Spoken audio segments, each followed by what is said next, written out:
Hi there. Welcome to this week's episode of Waste 360's Unpacking Recycling with Charlotte. My name is Charlotte Dreisen, and I am really excited to be here today talking about Pay-As-You-Throw. And we've touched on this briefly in passing in earlier episodes. We're going to focus exclusively on Pay-As-You-Throw today, though, and talk about what is a Pay-As-You-Throw program, why might a city or municipality or jurisdiction want to implement Pay-As-You-Throw, and talk about all of the details that need to be considered in crafting a Pay-As-You-Throw program, looking at how it's worked in the US and internationally as well. One of the really timely reasons to consider this is the recent movement this past week with Denver passing its Pay-As-You-Throw program, so really exciting to see another big American city pursue Pay-As-You-Throw and start to plan for implementing it in the next year or so. And we're gonna take a step back here today to kind of consider the evolution of Pay-As-You-Throw programs over time. So what is a Pay-As-You-Throw program? Pay-As-You-Throw, which some folks refer to as Save-As-You-Throw, there's some different kind of names, variable rate pricing, unit-based pricing. I'm just going to refer to that whole family of programs as Pay-As-You-Throw here today, is basically a way for cities to shift from the status quo where trash is collected for free or just one flat rate to a program where they use some mechanism where households now have to pay based on the amount they generate.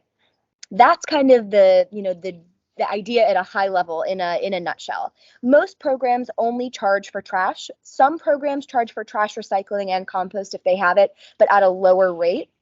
But the way it works in most communities is that trash now has a cost based on the amount you generate, and recycling is free. So you incentivize folks to recycle more and to reduce the amount of trash they use. And those are two of the really big reasons as to why most communities pursue Pay-As-You-Throw. They want to reduce the amount of waste that's being generated, kind of that top of the waste hierarchy pyramid, and incentivize waste diversion to have more recycling and composting relative to the amount of trash that's being generated. Another one of the really kind of big reasons, catalysts for these programs to be implemented, it's kind of just from an equity and fairness perspective. If I'm an individual person living alone, I'm going to generate a lot less waste than a family of 4 or a family of 6 or 5 roommates in an apartment or in a single family home. And that really isn't inherently equitable. There's no reason that a single person should pay the same amount for the trash that they generate relative to a much bigger group of people. And that's not the way it works in most city services. When you think about, how we all pay for the water we use, for the energy we use, and electricity and gas, there's no reason why trash shouldn't be the same. If we think about water and energy and electricity not having a cost to it and everybody paying the same amount or not paying at all for what we use, we would use a lot more of it. And the same goes for trash. When it has no cost or just a flat cost, we're going to generate a lot more of it. And we have ambitious zero waste goals as a nation and in many states and communities and cities that we need to be meeting. Pay-As-You-Throw is one of the biggest levers that we have to catalyze that and really jumpstart that waste reduction and waste diversion, albeit mostly for the residential sector. The way most private collection works for commercial entities and some multifamily already kind of is Pay-As-You-Throw. You might be charged for the size of dumpster you have and the frequency of pickups, the amount of cubic yards that you have collection for. But for residential waste collection, typically the average American community just has that one flat rate today, or they don't even have a flat rate at all. In Washington, D.C., where I normally am, we don't have a specific line item for solid waste collection in our community. It is entirely obscured. It's just part of the general tax fund. And that's how it works in a lot of places. So Pay-As-You-Throw aims to shift that and to shed light on exactly what the cost of trash is and incentivize people to reduce yet less and divert more. That's kind of the aim in a nutshell. And there's a lot of other benefits that cities can achieve through Pay-As-You-Throw on the back end, which we'll explore in just a moment. But suffice it to say that there are pretty meaningful benefits that can be achieved on reduction and diversion, depending on, what kind of Pay-As-You-Throw program that you develop. Not all Pay-As-You-Throw programs are equal. Some are more effective than others, but across the board, there are meaningful benefits to be achieved, no matter the size of community or kind of program that you implement. And Pay-As-You-Throw has been developed and implemented in communities of many different sizes, from very small communities of, just a couple thousand people all the way to cities as big as 1 million or so. Certainly outside of the US, in many bigger cities that are several million, in Asia especially. But in the US itself, it's been been effective at a wide range of sizes and a wide geographic ranges. Not only is Pay-as-you-throw existing in some of those really progressive, kind of zero waste strongholds that we all know and love, like Austin and Berkeley and Seattle and Portland, but it exists in many kind of, areas where we wouldn't necessarily think about for progressive waste policies, where the overall state infrastructure and architecture isn't necessarily incredibly supportive. This is a great way for local jurisdictions to kind of get ahead of states that aren't necessarily moving as fast as others. So it's been really exciting to see the development of Pay-as-you-throw in communities like Augusta, Georgia, and Bloomington, Indiana, and Fort Worth, Texas, where they've implemented programs for folks to pay for the amount of trash based on the amount they generate. Just to kind of zoom in and compare and contrast two different examples of this, let's look at Fort Worth, Texas versus San Francisco, which has one of the oldest and most robust pay-as-you-throw programs, to kind of get a sense for two different feels. Both use a system that's kind of based on the bin size. So a household selects, I want this size of bin, which means I pay this amount. And you have a few different options to choose from. So you can decide whether you want a small, medium, or large size bin and accordingly pay less or pay more. In Fort Worth, they have options for 32, 64, and 96 gallon bins. And a 32-gallon bin costs about $12.50 a month. A 64-gallon bin costs about $17.50 a month. And a 96-gallon bin costs about $22.75 a month. So you can see here that overall, that's not super expensive. That's a pretty low accessible rate. And it's all pretty compact.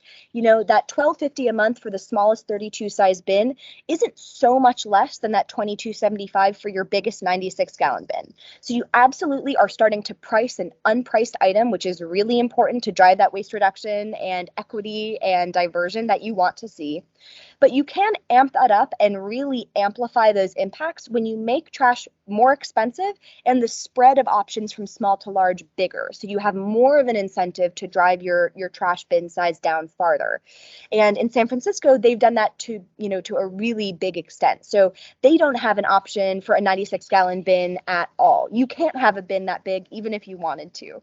They offer 16, 32, and 64-gallon bins. So they offer a size smaller than Fort Worth offers, on their smallest end. And for that 16-gallon bin, it costs more than twice as much as Fort Worth's 96-gallon bin. So a 16-gallon bin in San Francisco costs about $43. That 32 middle-sized bin for San Francisco costs $50, and their 64-gallon bin, their biggest bin, costs $74, just about every month for collection. So we can see that in San Francisco, it's much more expensive to generate trash as a household as a whole, and you have a much bigger spread. So you're incentivized to kind of reduce your waste and get it down as low as possible. And in due course, they've seen bigger waste reduction and waste diversion impacts than a community that might not be having quite as aggressive of a cost for trash. And when you think about what that cost for trash should be, we want to be thinking not only about the cost of managing that refuse that's going to a landfill or waste to energy facility,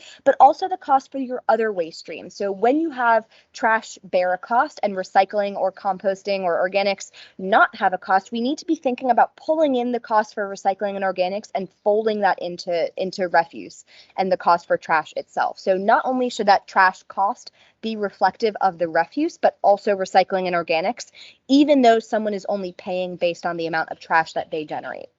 And these are two really great examples comparing and contrasting some big cities of, 1 million or so people and about 500,000 for Fort Worth. But certainly there has been really meaningful traction across communities of all sizes and all geographic areas. Some states certainly have very big densities of pay-as-you-throw programs. Minnesota is one of them, California, Washington, New York State.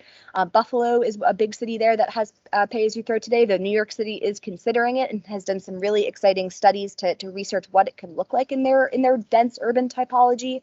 But certainly there are some states that have gotten ahead and started to legislate it. So Vermont, for instance, has required all municipalities in the state to have a pay-as-you-throw program by 2015. So they are kind of ubiquitously now having pay-as-you-throw across communities in the state, across the board.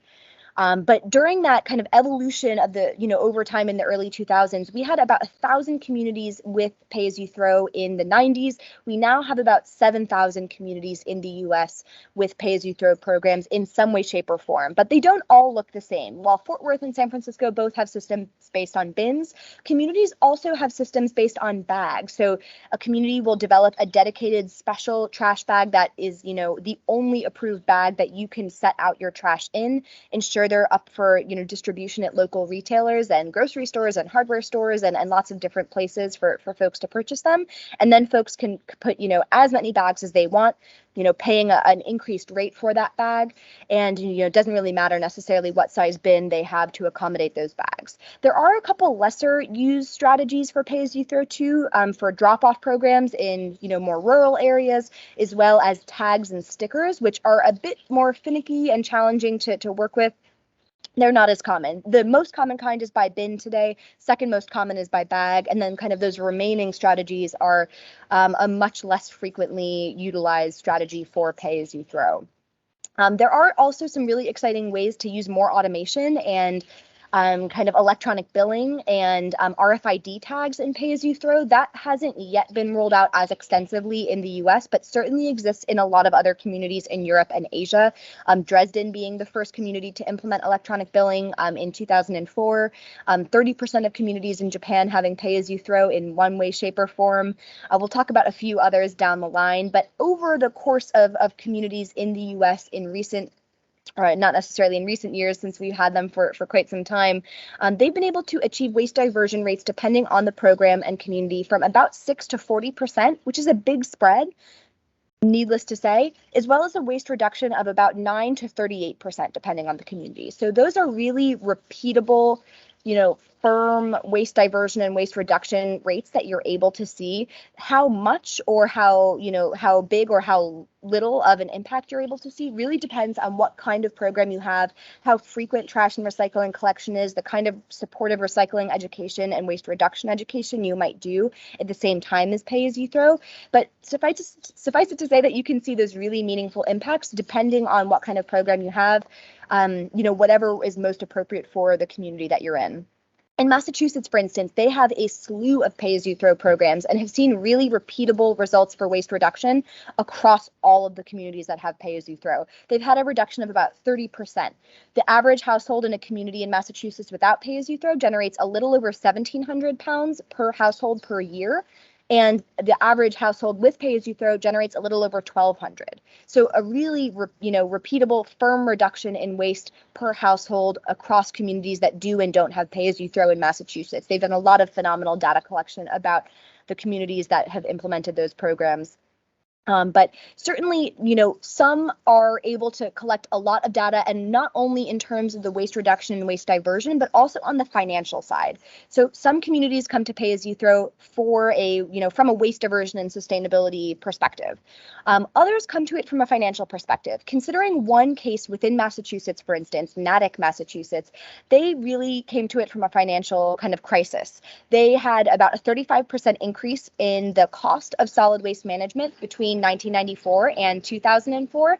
And conversely, they had about the same amount of budget decrease from the state and locality over that same period of time, coming out to a budget shortfall of about $1.5 million.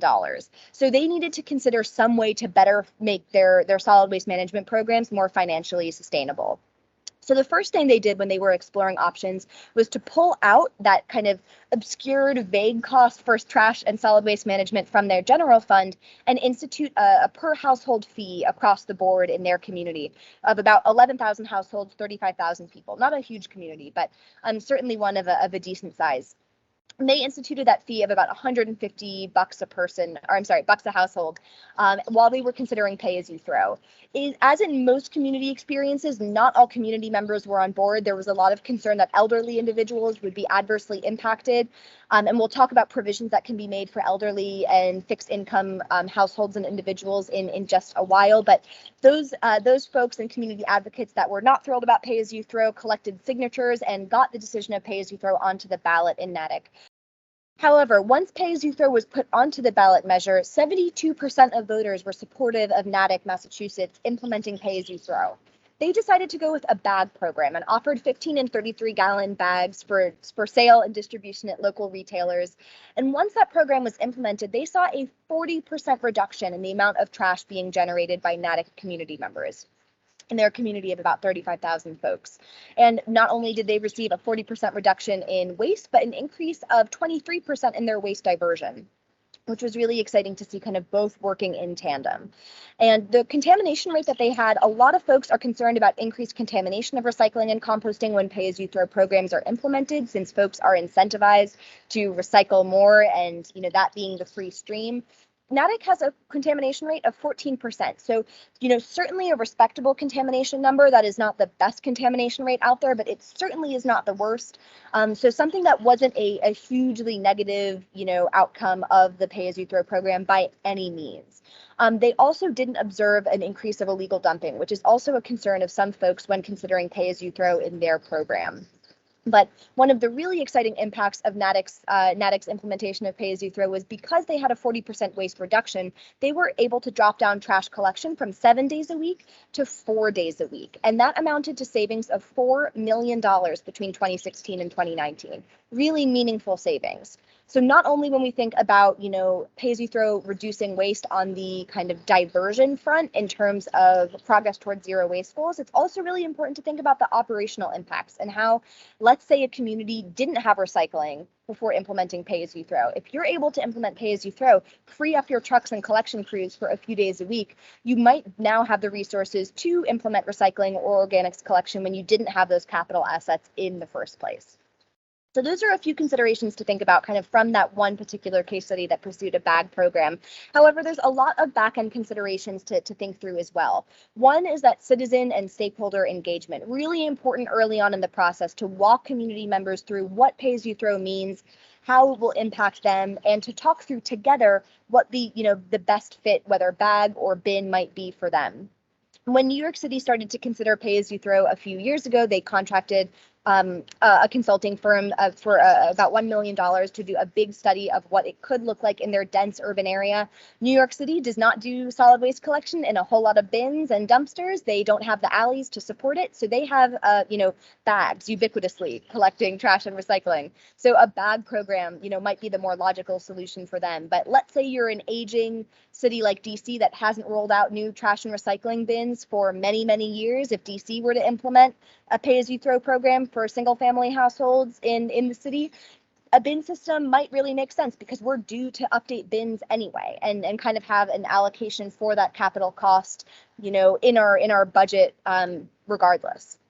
But it definitely is something that also might be impacting kind of bin versus bag, depending on whether you have a really robust back-end billing infrastructure. So, for instance, a bag program, if a city decides that a bag program is right for them, they're not going to have to implement a robust billing infrastructure on the back end to keep track of which household is selecting what bin size and what they should then be paying for it. It's kind of left to the free market for folks to go buy bags at their own convenience and leisure, however many they need and want. On the other hand, a bin system for pay-as-you-throw does require a more robust billing infrastructure that a lot of solid waste management programs don't have today. But there can be big advantages to billing folks in conjunction with water. For communities that do bill folks for water, almost all of them out there, and to kind of pull that out as a line item. Natick had a really effective first step as well of simply pulling out from the general fund what the line item is for a flat trash fee as they considered pay-as-you-throw as one intermediary step. But it is definitely a trade-off between implementing all changes at once and implementing them incrementally. I think there's a lot of increased costs to educate folks if you implement them incrementally, but a lot of folks feel like that might be easier to wade people in to acclimate them slowly. I think, though, on the solid waste management side, we all know that kind of implementing changes in one fell swoop can be operationally most easy and efficient. A couple of the concerns that we touched on, illegal dumping is one, certainly not something that was experienced in most small communities. Most small communities don't struggle very meaningfully with illegal dumping today. However, there's a couple of kind of pieces of solace that you can hold on to if concerned about that. Out of a study of about 500 communities that have implemented pay-as-you-throw, any that did experience increases in illegal dumping were short-lived. After the rollout of the program within the not too distant future, rates of illegal dumping receded back to the pre-pay-as-you-throw level. Certainly a big concern for medium and big size communities and cities. Illegal dumping is a really serious, time consuming and expensive issue. So certainly one should be thinking about how, if and how they can increase enforcement and oversight and increase fines for illegal dumping. Conversely, there's also an opportunity to provide a more productive channel for that illegally dumped material. So certainly, as pay-as-you-throw encompasses kind of that curbside trash collection, doesn't encompass furniture and bulky items that are often illegally dumped. Important, if you do not already have a bulk collection program, to implement that at the same time to mitigate some of those illegal dumping possibilities. But for the low income and elderly side, it's a really important, valid concern that communities designing pay-as-you-throw programs should keep top of mind. It was really interesting. I think one of the learnings and takeaways I've had this week researching and digging into pay-as-you-throw is that only 10% of pay-as-you-throw programs have special carve-outs today for low-income households and elderly households, which is a really low number, showing that we do not do as good of a job as we could in supporting low-income households and elderly individuals as pay-as-you-throw programs are implemented. So important to think about how you can have carve-outs for reduced subsidized bins or bags or free bins or bags, depending on what kind of pay-as-you-throw program you might pursue.